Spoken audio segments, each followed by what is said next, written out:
तो आइए इस बेहतरीन लर्निंग जर्नी की शुरुआत करते हैं इस पहले चैप्टर से। Rich dad poor dad Robert Kiyosaki के अनुसार, अगर आप फाइनेंशियल प्रेशर पसंद ना करते हो तो एक ऐसा फॉर्मूला खोज लें जो आपके लिए कारगर साबित हो। एक अच्छा फॉर्मूला यह होगा कि खर्च कम किए जाएं, पैसे को बैंक में रखा जाए, ज्यादा इनकम टैक्स चुकाया जाए, सेफ म्यूचुअल फंड्स खरीदे जाएं और एवरेज बने रहने की कसम खाई जाए। पर यह खुद को सबसे पहले पे करें प्रिंसिपल्स को तोड़ देता है। हम इंफॉर्मेशन के युग में रह रहे हैं। इंफॉर्मेशन बेशकीमती है। एक अच्छा ब्रोकर आपको इंफॉर्मेशन तो देगा ही, आपको एजुकेट करने के लिए समय भी देगा। मेरे पास कई ब्रोकर हैं जो मेरे लिए ऐसा करने के इच्छुक हैं।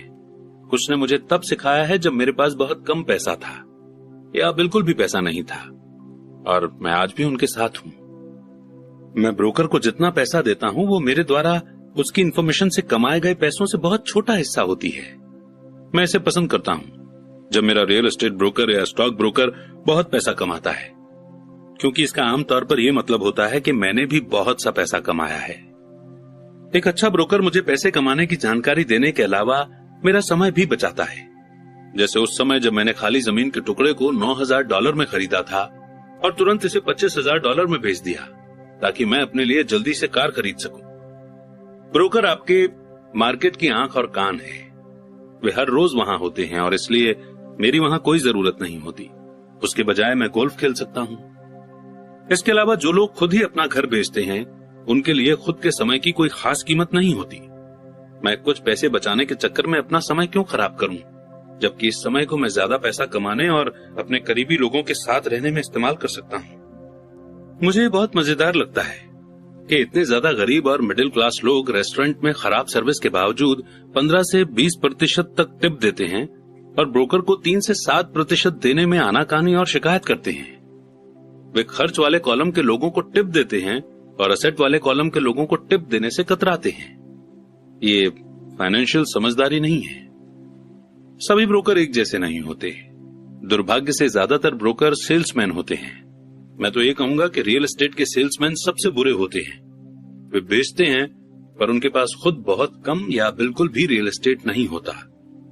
घर बेचने वाले ब्रोकर और इन्वेस्टमेंट बेचने वाले ब्रोकर में बहुत बड़ा फर्क होता है। ये स्टॉक, बॉन्ड, म्यूचुअल फंड और बीमा ब्रोकर के बारे में भी सही है जो खुद को फाइनेंशियल प्लानर कहते हैं। किसी परियों की कहानी की तरह ही आप एक राजकुमार खोजने के लिए बहुत से मेंढकों को चूमते हैं। पुरानी कहावत को याद कीजिए, अगर आपको एनसाइक्लोपीडिया की जरूरत हो तो एनसाइक्लोपीडिया बेचने वाले से ना पूछें। जब मैं किसी प्रोफेशनल का इंटरव्यू लेता हूं तो पहले मैं ये पता करता हूं कि उसके पास खुद कितनी पर्सनल प्रॉपर्टी या स्टॉक है और वो कितना % टैक्स दे रहा है। यही मेरे टैक्स अटॉर्नी और मेरे अकाउंटेंट के बारे में भी मैं करता हूं। मेरे पास एक अकाउंटेंट है जो अपने काम से काम रखती है। उसका पेशा हालांकि अकाउंटिंग है, पर उसका काम यानी कि बिजनेस रियल एस्टेट का है। मेरे पास एक अकाउंटेंट था जो एक छोटा सा बिजनेस अकाउंटेंट था, पर उसके पास रियल एस्टेट बिल्कुल नहीं थी। मैंने अकाउंटेंट बदल लिया क्योंकि हम एक बिजनेस को पसंद नहीं करते थे। ऐसा ब्रोकर खोजें जो आपके बेस्ट इंटरेस्ट को ध्यान में रखता हो। कई ब्रोकर आपको एजुकेट करने के लिए समय निकालेंगे और वे आपके द्वारा खोजा गया बेस्ट एसेट साबित हो सकते हैं। बस उदार रहें और वे भी आपके प्रति उदार रहेंगे। अगर आप उनके कमीशन में कटौती करने के बारे में ही सोचते रहेंगे तो वे आपके आसपास क्यों रहना चाहेंगे। ये प्योर और सिंपल सा लॉजिक है। जैसा मैंने पहले कहा था कि मैनेजमेंट स्किल्स में से एक लोगों का मैनेजमेंट भी है। कई लोग सिर्फ ऐसे लोगों को मैनेज कर पाते हैं जो उनसे कम स्मार्ट हों और जिन पर उनकी सत्ता हो, जैसे किसी ऑफिस में जूनियर। कई second rate manager second rate के मैनेजर्स ही बने रहेंगे और उन्हें कभी तरक्की नहीं मिलेगी, क्योंकि वे ये तो जानते हैं कि नीचे वालों के साथ कैसे काम किया जाता है, पर वे ये नहीं जानते कि ऊपर वालों के साथ कैसे काम किया जाता है। असली स्किल है किसी टेक्निकल फील्ड में अपने से बेटर और ज्यादा स्मार्ट लोगों को मैनेज करना और उन्हें अच्छे पैसे देना। इसीलिए कंपनियों में बोर्ड ऑफ डायरेक्टर्स होते हैं। आपके पास भी होने चाहिए और ये फाइनेंशियल समझदारी है। नंबर 7, इंडियन दाता यानी कि इंडियन डोनेटर बने। ये बिना कुछ दिए पाने की ताकत है। जब अमेरिका में गोरे लोग गए तो उन्हें अमेरिकन इंडियंस के कल्चर और ट्रेडिशन से झटका लगा। एग्जाम्पल के तौर पर अगर किसी गोरे आदमी को ठंड लगती थी तो इंडियन उसे कंबल दे देते थे। गोरे लोग इसे तोहफा समझ लेते थे और जब इंडियन कंबल वापस मांगता था तो उन्हें बहुत बुरा लगता था। इंडियंस को भी बुरा लगता था जब उन्हें यह पता चलता था कि गोरे कंबल वापस नहीं करना चाहते थे। इस तरह इंडियन दाता यानी कि इंडियन डोनेटर फ्रेज पैदा हुआ, एक छोटी सी कल्चरल नासमझी के कारण। असेट के कॉलम में दुनिया में इंडियन दाता बनना दौलत के लिए बहुत जरूरी है। पॉलिश्ड इन्वेस्टर का पहला सवाल यह होता है, मेरा पैसा मुझे कितनी जल्दी वापस मिल जाएगा। वे ये भी जानना चाहते हैं कि उन्हें मुफ्त में क्या मिल रहा है। इसीलिए इन्वेस्टमेंट पर रिटर्न इतना इंपॉर्टेंट है। एग्जाम्पल के तौर पर मुझे एक छोटा रियल एस्टेट मिला जो मेरे घर से थोड़ी ही दूरी पर था। बैंक $60,000 चाहती थी और मैंने $50,000 की बोली लगाई, जो उन्होंने सिर्फ इसलिए स्वीकार कर ली क्योंकि बोली के साथ $50,000 का चेक भी लगा हुआ था। उन्होंने ये महसूस किया कि मैं गंभीर था।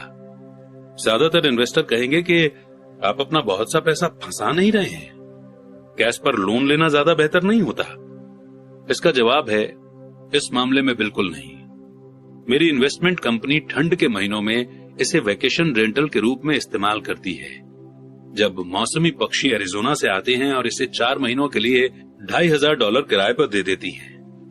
बाकी के 8 महीनों में इसका किराया सिर्फ $1,000 होता है। मेरा पैसा लगभग 3 सालों में वापस आ गया था।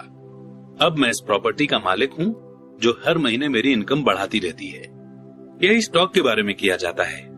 अक्सर मेरा ब्रोकर मुझे सलाह देता है कि मैं किस कंपनी के स्टॉक में काफी पैसा लगाऊं, क्योंकि उसके विचार से वो कंपनी कोई ऐसा कदम उठाने वाली है जिससे उसके शेयर में तेजी आ जाएगी, जैसे कोई नया प्रोडक्ट मार्केट में लाने वाली है। मैं अपने पैसे को 1 हफ्ते से लेकर 1 महीने तक लगाए रखता हूं। जब शेयर की कीमतें बढ़ती हैं, फिर मैं अपने प्रिंसिपल अमाउंट को निकाल लेता हूं और बाजार के उतार चढ़ाव से बेफिक्र हो जाता हूं, क्योंकि मेरा प्रिंसिपल अमाउंट वापस आ चुका है और दूसरे एसेट पर काम करने के लिए तैयार है। इस तरह मेरा पैसा जाता है और फिर बाहर आ जाता है और मैं एक ऐसे एसेट का मालिक बन जाता हूं जो एक तरह से मुझे मुफ्त में मिलता है। ये सच है कि मैंने कई मौकों पर पैसा खोया भी है, पर मैं उतने ही पैसों से खेल खेलता हूं जितने का नुकसान मैं सहन कर सकता हूं।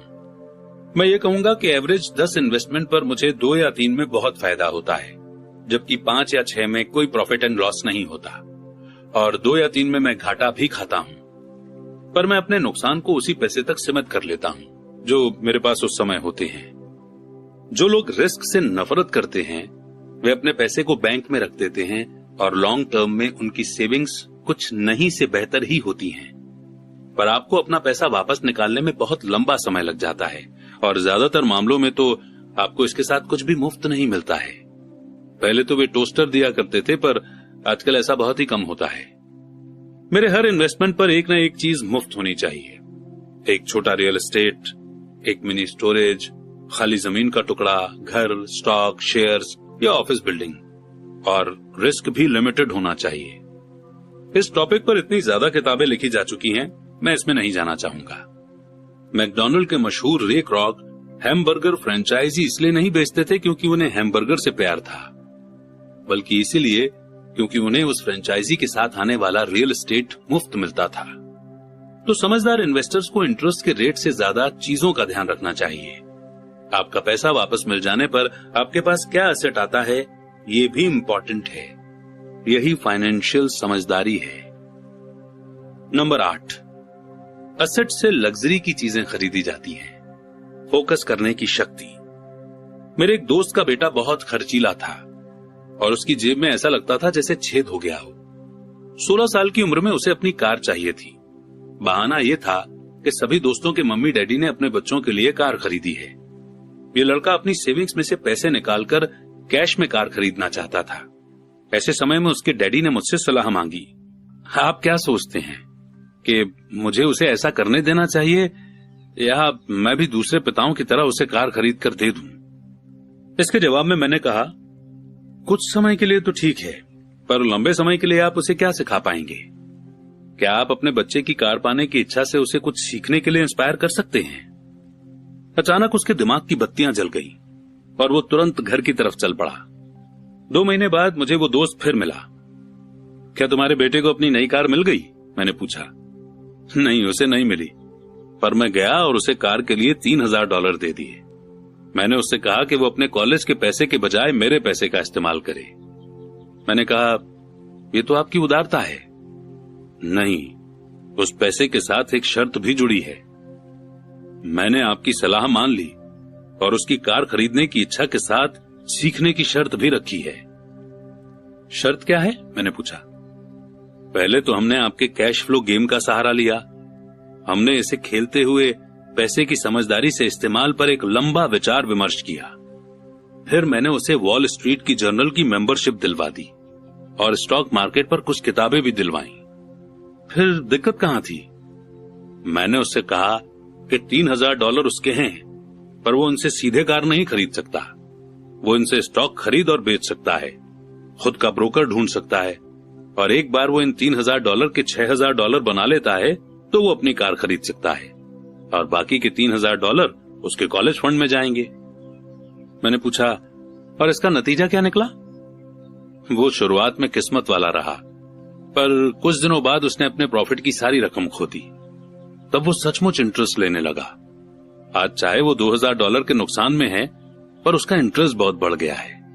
उसने मेरे द्वारा खरीदी गई सारी किताबें पढ़ डाली हैं और ज्यादा किताबों की खोज में लाइब्रेरी भी गया। वो मन लगाकर वॉल स्ट्रीट जर्नल पढ़ता है, सिग्नल्स या इंडिकेटर्स पर नजर रखता है और MTV के बजाय NBC देखता है। उसके पास सिर्फ $1000 बचे हैं, पर उसकी रुचि आसमान को छू रही है। वो जानता है कि अगर वो इस पैसे को खो देगा तो फिर उसे 2 सालों तक अपने पैरों पर ही चलना पड़ेगा, पर उसे इसकी कोई खास चिंता नहीं है। अब उसे कार हासिल करने में ज्यादा इंटरेस्ट नहीं है, क्योंकि उसे एक ऐसा गेम मिल गया है जिसमें उसे ज्यादा आनंद मिलता है। क्या होगा अगर वो सारा पैसा हार जाता है? मैंने पूछा। जब होगा तब देखा जाएगा। मैं तो चाहूंगा कि वो अभी सारा पैसा हार जाए, बजाय इसके कि वो हमारी उम्र में आकर सारा पैसा हारे।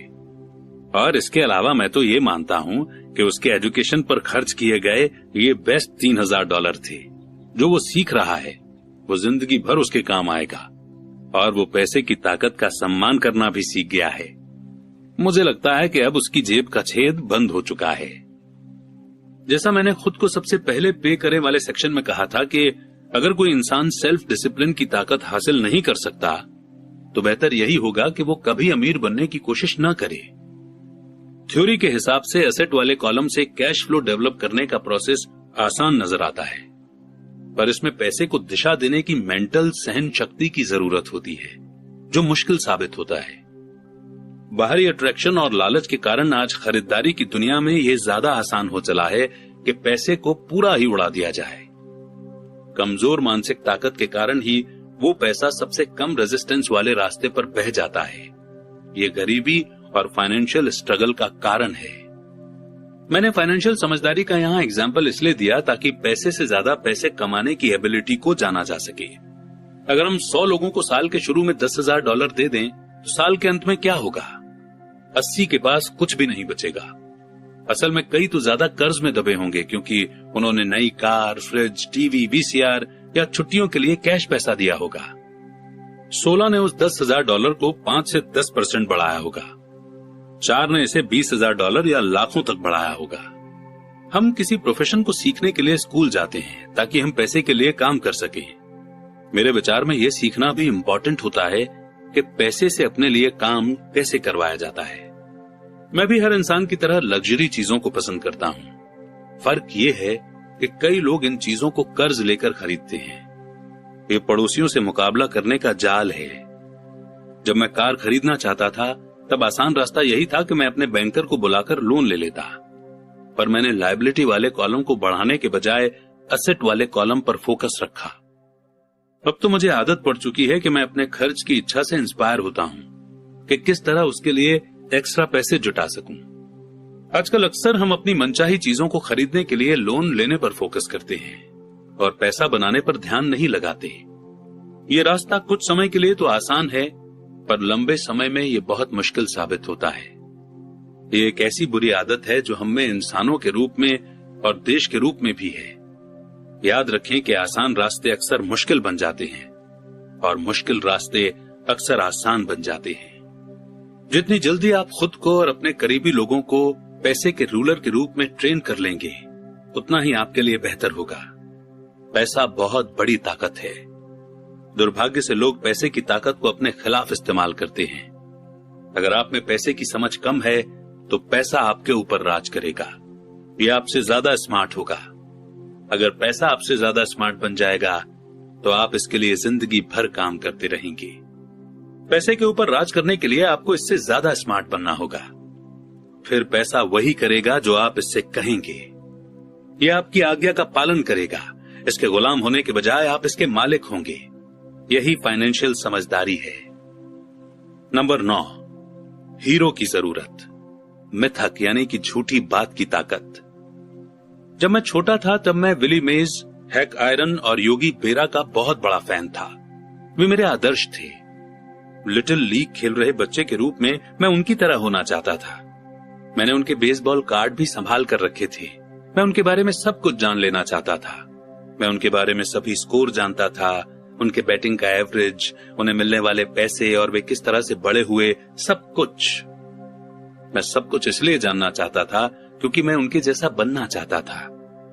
9 या 10 साल की उम्र में जब बेसबॉल खेलने के लिए मैं मैदान पर जाता था तो मैं नहीं जाता था, बल्कि मेरे रूप में योगी या हैंक मैदान पर उतरते थे।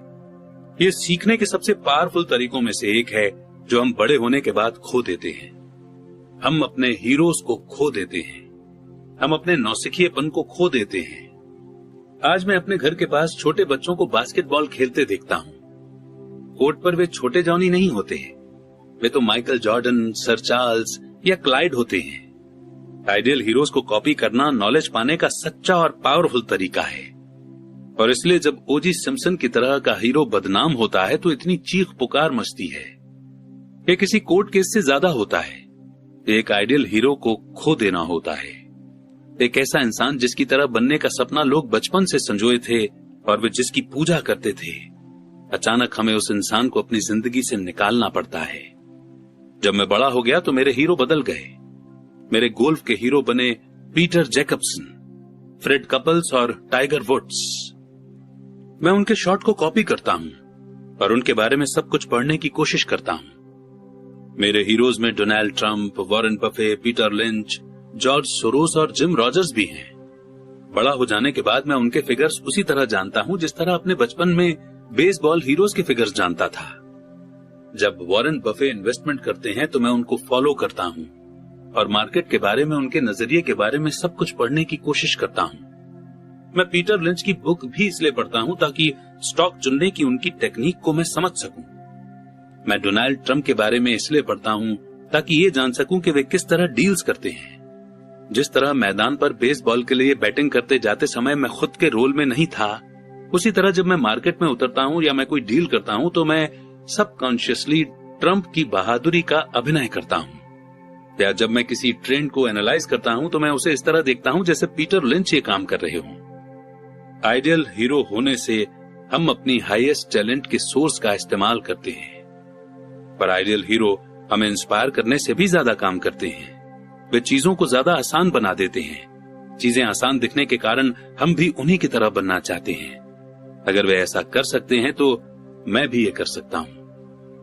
जब इन्वेस्टमेंट की बात आती है तो ज्यादातर लोग इसे बहुत मुश्किल समझते हैं। इसके बजाय उन्हें आइडियल हीरो की तलाश करनी चाहिए जो इसे आसान बना देते हैं।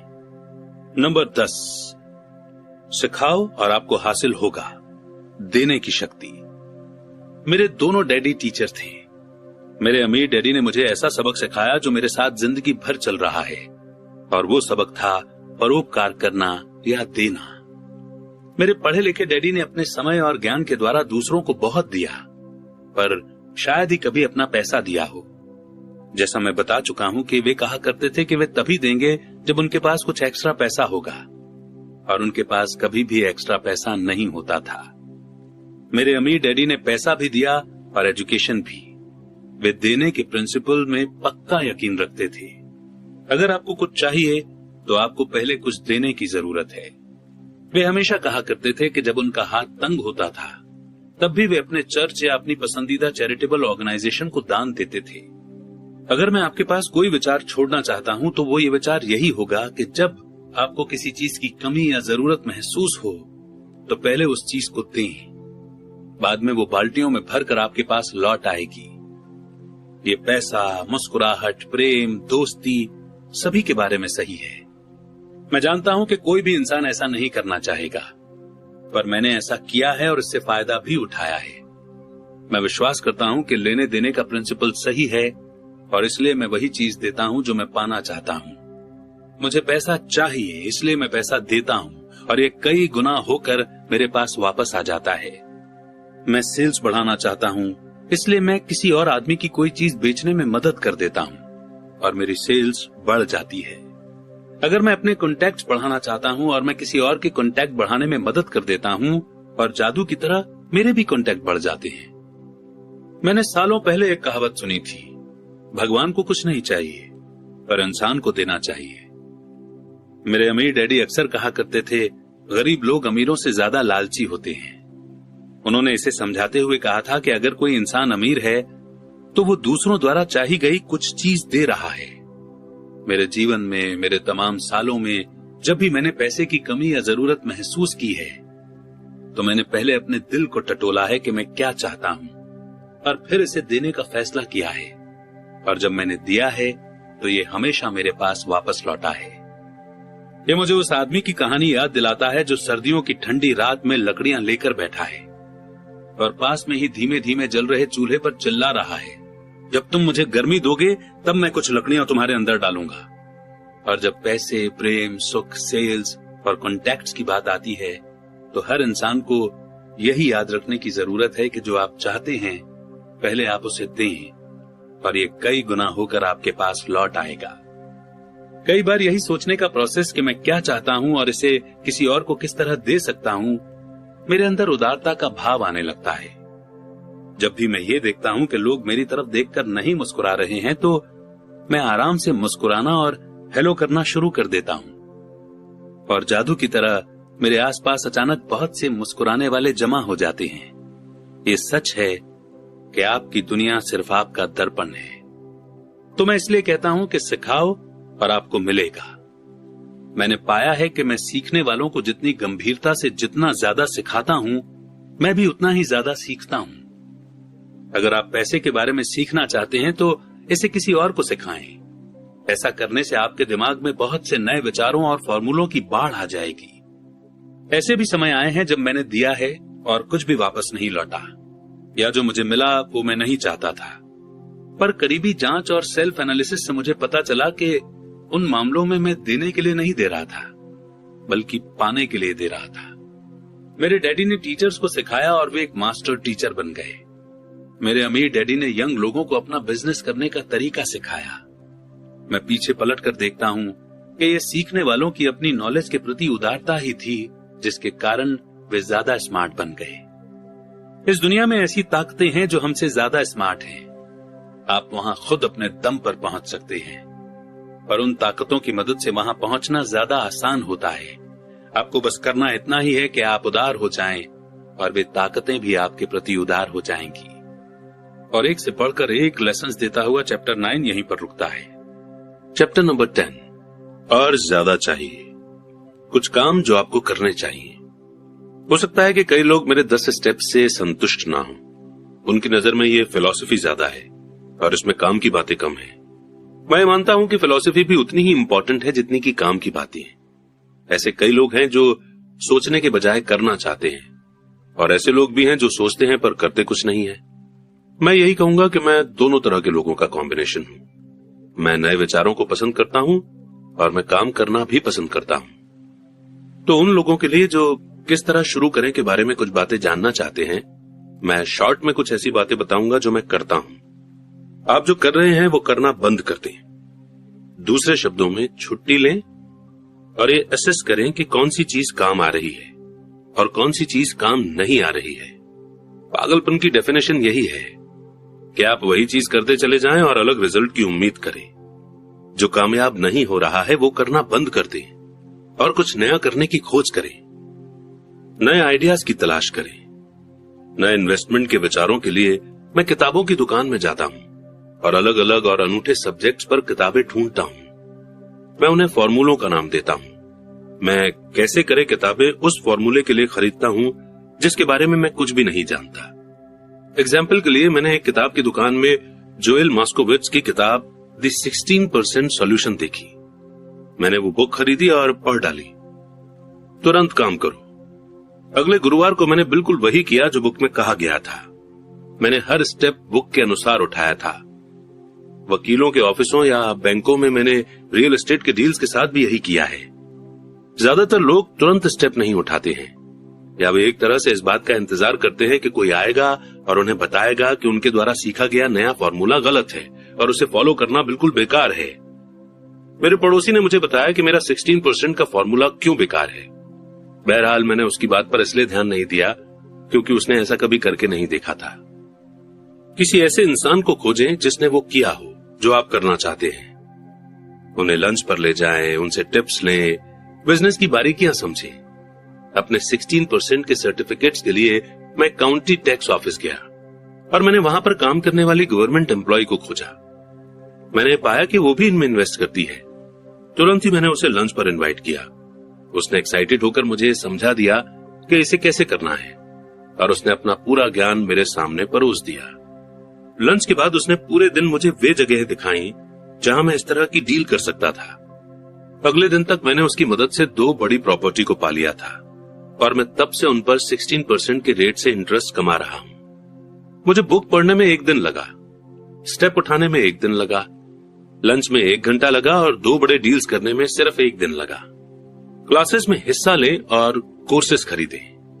मैं न्यूज़पेपर में नई और इंटरेस्टिंग क्लासेस की खबर खोजता रहता हूं। इनमें से कई तो मुफ्त होती हैं या उनकी फीस भी बहुत कम होती है। मैं जो सीखना चाहता हूं उस टॉपिक पर मैं महंगे सेमिनार्स में भी जाता हूं। मैं इसलिए अमीर हूं और मुझे इसलिए जॉब करने की कतई जरूरत नहीं है क्योंकि मैंने इस तरह के कोर्सेज में हिस्सा लिया है। मेरे कुछ दोस्त हैं जो मुझे ये बताया करते हैं कि इस तरह के प्रोग्राम में हिस्सा लेकर मैं अपना समय और पैसा दोनों बर्बाद कर रहा हूं।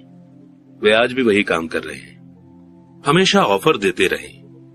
जब भी मैं कोई रियल एस्टेट की प्रॉपर्टी चाहता हूं तो मैं कई प्रॉपर्टीज देखता हूं और आमतौर पर एक ऑफर लिख देता हूं। अगर आप नहीं जानते कि सही ऑफर क्या होना चाहिए तो ये मैं भी नहीं जानता। ये तो रियल एस्टेट एजेंट का काम है। वे ऑफर बना देते हैं, मैं कम से कम काम करता हूं। मेरी एक दोस्त चाहती थी कि मैं उसे अपार्टमेंट हाउस खरीदना सिखाऊं। एक शनिवार को वो, उसका एजेंट और मैं गए और हमने 6 अपार्टमेंट हाउस देखे। 4 तो घटिया थे पर 2 अच्छे थे। मैंने उसे कहा कि वो सभी 6 पर ऑफर लिखे और मालिकों द्वारा मांगी गई कीमत से आधी का ऑफर दे। ये सुनते ही उसे और उसके एजेंट को दिल का दौरा पड़ते पड़ते बचा। उनके हिसाब से ये बदतमीजी होती और इससे मकान मालिकों को बुरा लग सकता था, पर मैं असल में नहीं सोचता कि एजेंट इतना हार्डवर्क करना चाहता था। इसलिए उन्होंने कुछ नहीं किया और वे एक बेहतर सौदे की तलाश में चले गए। उन्होंने कभी कोई ऑफर नहीं दिया और वो आज भी सही कीमत पर सही डील के लिए भटक रही है। आप नहीं जानते कि सही कीमत क्या है जब तक कि सौदा करने के लिए आपके सामने दूसरी पार्टी न हो। ज्यादातर बेचने वाले बहुत ज्यादा कीमत मांगते हैं। ये बहुत कम ही होता है कि कोई बेचने वाला असल में ऐसी कीमत मांगे जो रियल वैल्यू से कम हो। इस कहानी से हमें यह सीख मिलती है कि हमें ऑफर देना चाहिए। जो लोग इन्वेस्टर नहीं होते उन्हें समझ नहीं होती कि कोई चीज बेचना कितना मुश्किल होता है। मेरे पास एक रियल एस्टेट की प्रॉपर्टी थी जिसे मैं महीनों से बेचना चाहता था। मैंने किसी भी चीज का स्वागत किया होता, मुझे इस बात से कोई फर्क नहीं पड़ता कि कीमत कितनी कम थी। अगर मुझे 10 जानवरों का भी ऑफर किया होता तो मैं खुश हो गया होता। ऑफर की कीमत से नहीं, बल्कि इस बात से कि कोई तो मेरी प्रॉपर्टी में रुचि रखता है। इसके जवाब में मैं पूरे के पूरे जानवर के फार्म को हासिल करने की कोशिश करता। तो ये खेल इस तरह से खेला जाता है। खरीदने और बेचने का यह खेल बड़ा मजेदार होता है। इस बात का हमेशा ध्यान रखें। ये मजेदार है और ये सिर्फ एक खेल है।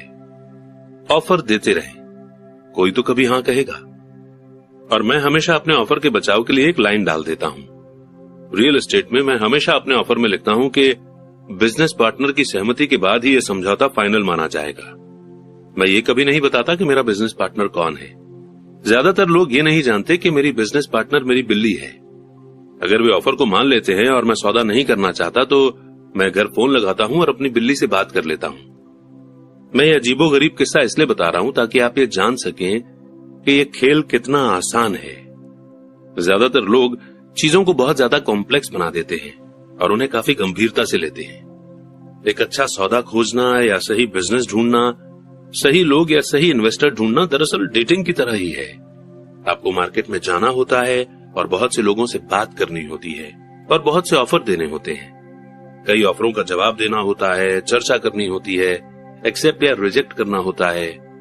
मैं जानता हूं कि ऐसे भी कई अकेले लोग होते हैं जो घर पर बैठकर फोन की घंटी बजने का इंतजार करते रहते हैं।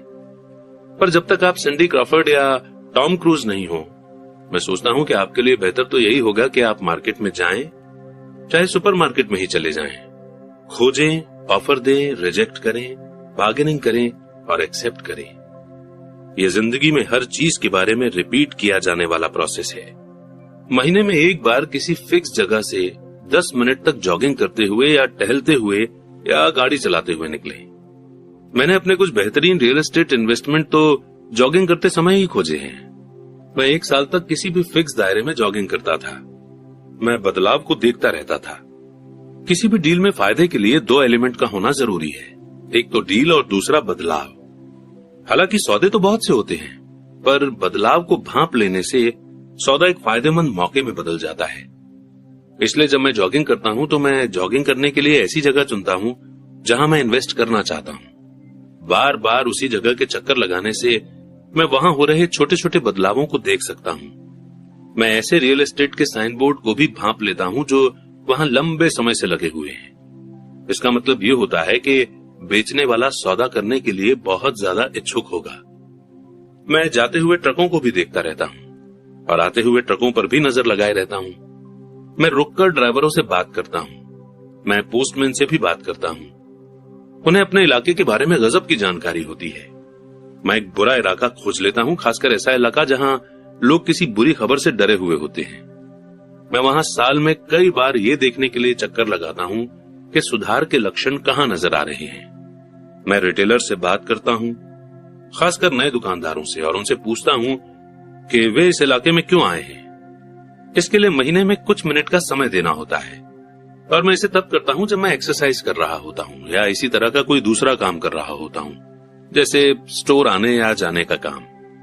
स्टॉक के मामले में मुझे पीटर लिंच की बुक बीटिंग द स्ट्रीट इसलिए बहुत पसंद है क्योंकि इसमें ऐसे स्टॉक को चुनने का फॉर्मूला दिया गया है जिनकी कीमत बढ़ने वाली है।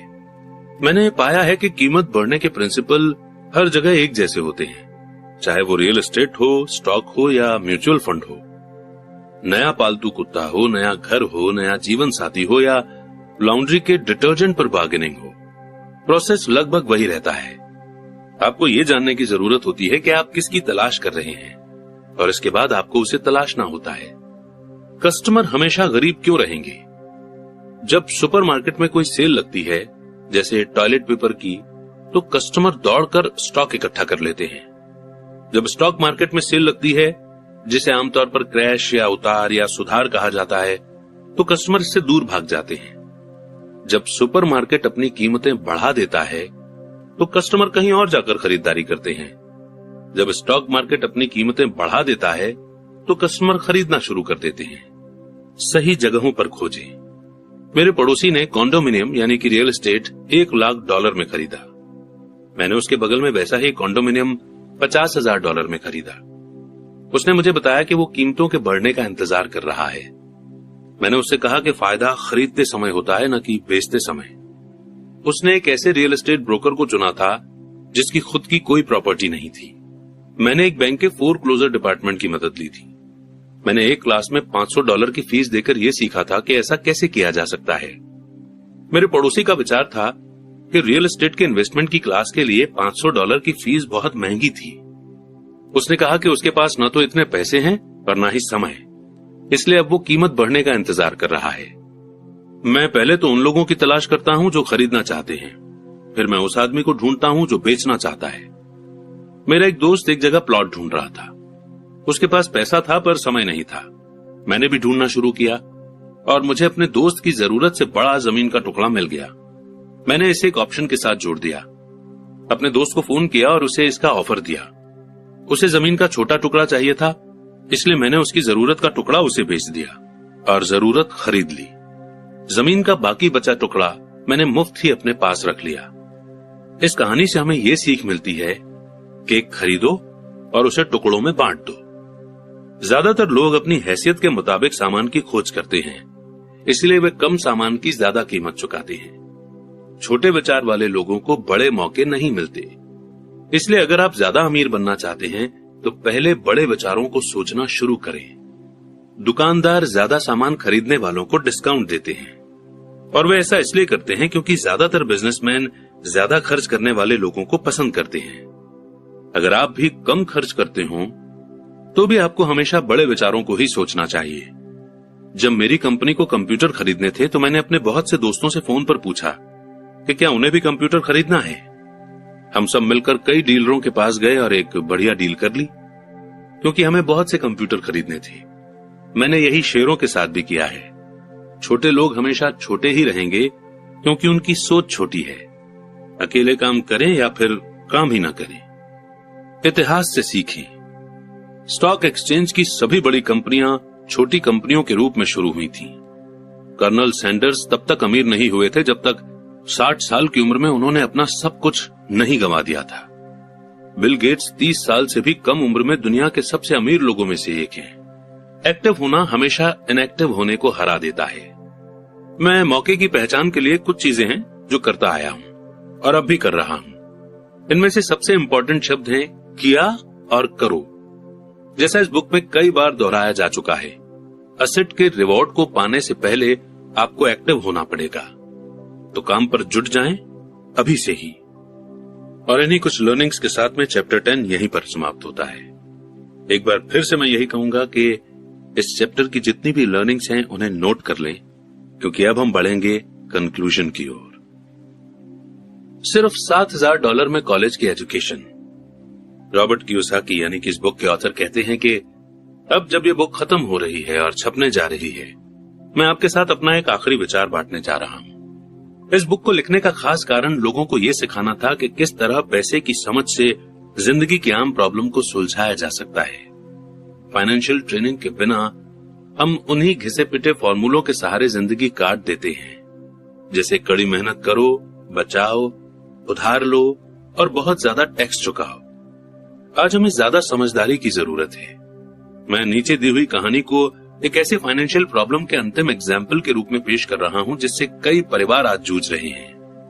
आप अपने बच्चों के लिए किस तरह अच्छी एजुकेशन का इंतजाम कर सकते हैं और अपने खुद के रिटायरमेंट के लिए पैसा इकट्ठा कर सकते हैं। इसी गोल को पाने के लिए कड़ी मेहनत के बजाय फाइनेंशियल बुद्धि का इस्तेमाल किस तरह किया जा सकता है, ये इसी का एग्जाम्पल है। मेरा एक दोस्त एक दिन अपना दुखड़ा रो रहा था कि 4 बच्चों की कॉलेज की पढ़ाई के लिए पैसों की बचत करना कितना मुश्किल था। वो हर महीने एक म्यूचुअल फंड में $300 जमा कर रहा था और अब तक उसने लगभग $12,000 जमा कर लिए थे। उसे अपने बच्चों को कॉलेज भेजने के लिए $4 लाख की जरूरत थी। उसके पास इसे जमा करने के लिए 12 साल थे, क्योंकि उसका सबसे बड़ा बच्चा तब 6 साल का था। ये 1991 की बात थी और उस समय फिनिक्स का रियल एस्टेट मार्केट दुर्दशा में था। लोग अपना घर बार बेचने में लगे थे।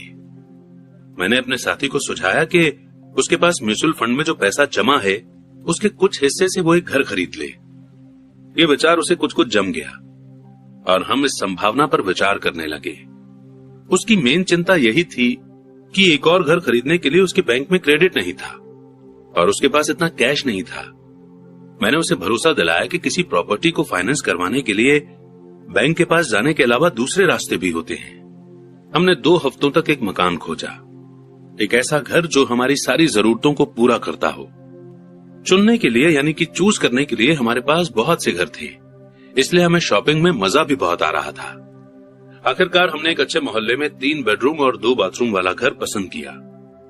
मालिक उसी दिन घर बेचना चाहता था, क्योंकि वो और उसका परिवार कैलिफोर्निया जा रहे थे, जहां उसकी जॉब उसका इंतजार कर रही थी।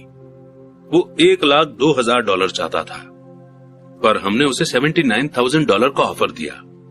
उसने तुरंत इसे मंजूर कर लिया।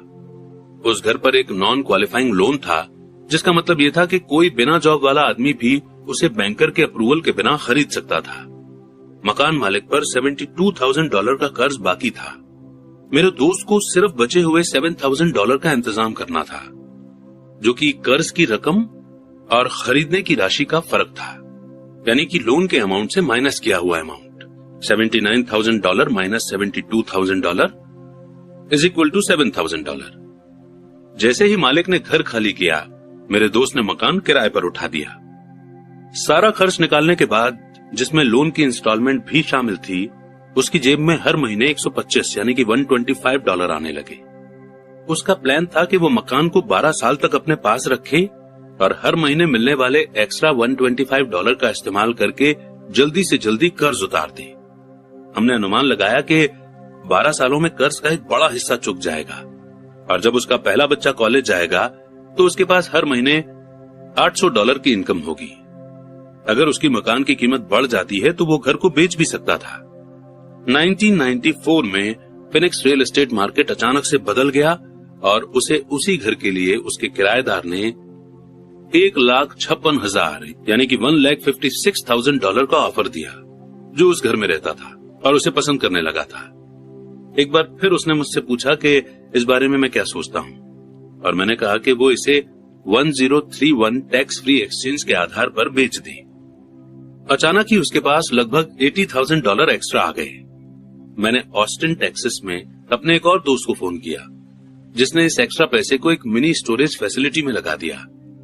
3 महीने के अंदर उसे हर महीने लगभग $1,000 के चेक मिलने लगे, जिसे वो कॉलेज म्यूचुअल फंड में जमा करने लगा, जो अब बहुत तेजी से बढ़ रहा था।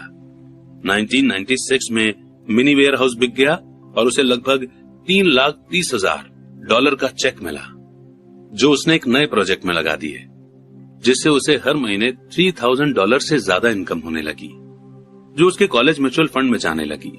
अब उसे पूरा विश्वास है कि उसका $400,000 का गोल आसानी से हासिल हो जाएगा।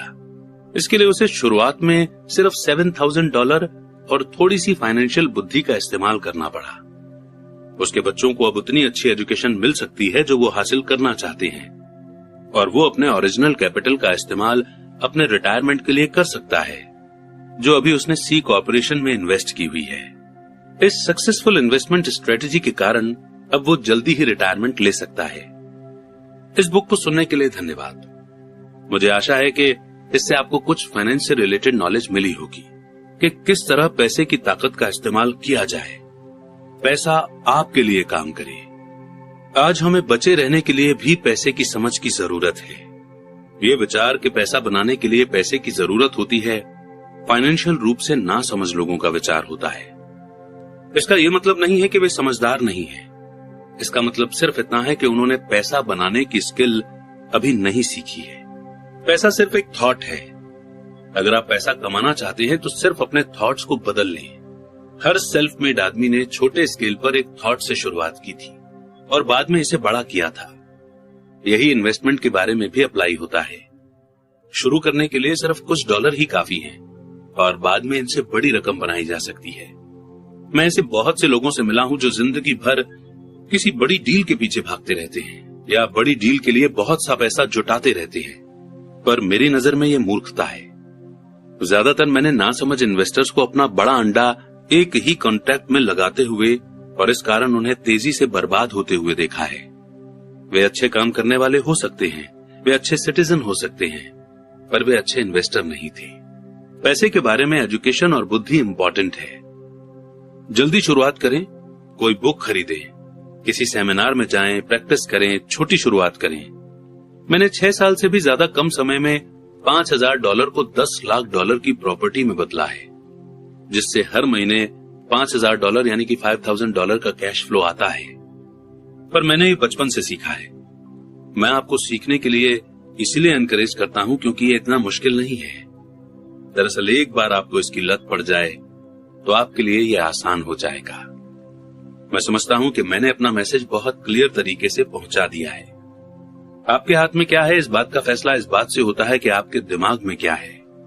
पैसा सिर्फ एक थॉट है। एक बहुत बढ़िया बुक है थिंक एंड ग्रो रिच। इसका टाइटल ये नहीं है कि कड़ी मेहनत कीजिए और अमीर बनिए। ये सीखें कि किस तरह आप पैसे से अपने लिए कड़ी मेहनत करवा सकते हैं और आपकी जिंदगी किस तरह ज्यादा आसान और सुखद हो सकती है। आज इस बात की जरूरत है कि आप सेफ गेम खेलने के बजाय स्मार्ट बने और अपनी बुद्धि का इस्तेमाल करें। रॉबर्ट कियोसाकी का एक एजुकेशनल कमर्शियल। 3 तरह की इनकम। अकाउंटिंग की दुनिया में 3 अलग अलग तरह की इनकम होती है। एक अर्न्ड इनकम, दूसरा पैसिव इनकम और तीसरा पोर्टफोलियो इनकम। जब मेरे असली डैडी ने मुझसे कहा था स्कूल जाओ, अच्छे नंबर लाओ और एक सिक्योर जॉब खोजो, तो वे मुझे ये सुझाव दे रहे थे कि मैं अर्न्ड इनकम के लिए काम करूं। जब मेरे अमीर डैडी ने कहा अमीर लोग पैसे के लिए काम नहीं करते, वे पैसे से अपने लिए काम करवाते हैं, तो वे पैसिव इनकम और पोर्टफोलियो इनकम के बारे में बात कर रहे थे। ज्यादातर मामलों में पैसिव इनकम रियल एस्टेट के इन्वेस्टमेंट से हासिल होती है। पोर्टफोलियो इनकम पेपर एसेट से मिलती है। पेपर एसेट्स यानी कि स्टॉक, बॉन्ड और म्यूचुअल फंड।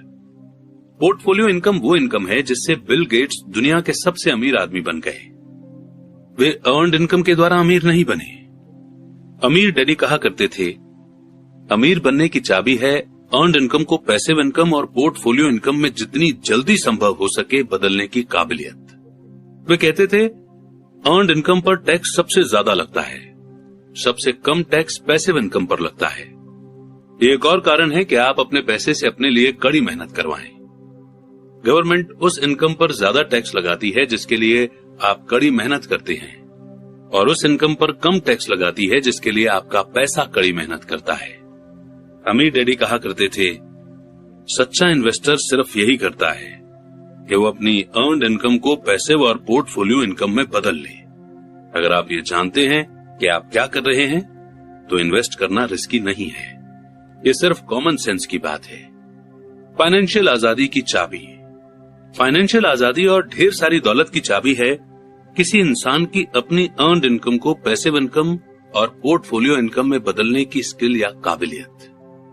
यही वो स्किल है जिसे माइक और मुझे सिखाने में मेरे अमीर डैडी ने इतना ज्यादा समय लगाया।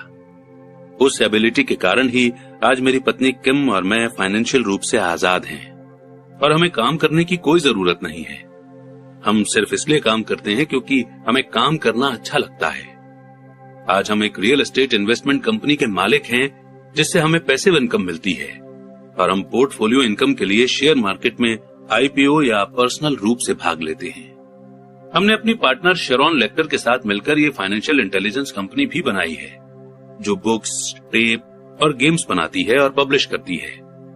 हमारे सभी एजुकेशनल प्रोडक्ट इस तरह बनाए गए हैं कि लोग वही सीख सकें जो मेरे अमीर डैडी ने मुझे सिखाया था। वे स्किल्स जिनके द्वारा अर्न्ड इनकम को पैसिव और पोर्टफोलियो इनकम में बदला जा सकता है। मेरे अमीर डैडी कहा करते थे एक सच्चा इन्वेस्टर ऊपर जाने वाली मार्केट और नीचे आने वाली मार्केट दोनों में ही पैसे कमा सकता है। उनके ज्यादा पैसे कमाने के कारणों में एक ये होता है कि उनमें ज्यादा कॉन्फिडेंस होता है। अमीर डैडी कहा करते थे उनमें ज्यादा कॉन्फिडेंस इसलिए होता है क्योंकि उन्हें हारने का डर कम होता है। दूसरे शब्दों में एवरेज इन्वेस्टर उतना ज्यादा पैसा इसलिए नहीं कमा पाता क्योंकि उसे पैसा गंवाने का डर होता है। और इसी मोड़ पर बिल्कुल प्रैक्टिकल नॉलेज देती हुई ये बुक यहीं पर समाप्त हुई।